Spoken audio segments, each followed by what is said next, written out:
বন্ধুরা দেখো, এই যে হাতে আমার এঁচোড়টা। তো আজ ওই অসাধ্য সাধনটা করবই।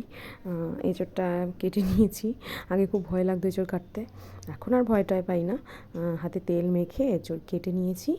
আর বাজারের ওই মানে কাটা যে এঁচোড়গুলো থাকে আমার ঠিক ভালো লাগে না, কেন জানি না, ওগুলো রান্না করতে খুব একটা ভালো লাগে না। তো আমি নিজের মতো করে কেটেই নিয়েছি। সেটাই যেন শান্তি। নিজের মতো করে কেটে খাওয়াই ভালো।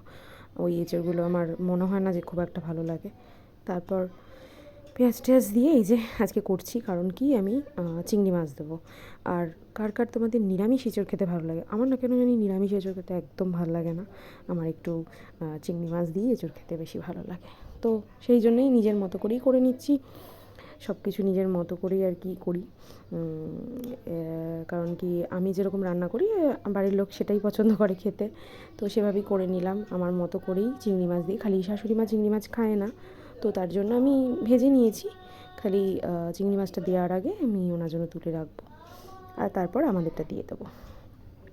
আর কে কে আরও অন্যরকমভাবে এঁচোড় রান্না করো আমাকে একটু রেসিপিগুলো জানিও। আরও অনেক রকমই হয়, তো সেইগুলো আমার কখনো খাওয়া হয়নি, সেই রকম ভাবে রান্না হয়নি এঁচোড়। এই যে এঁচোড় হয়ে গেছে।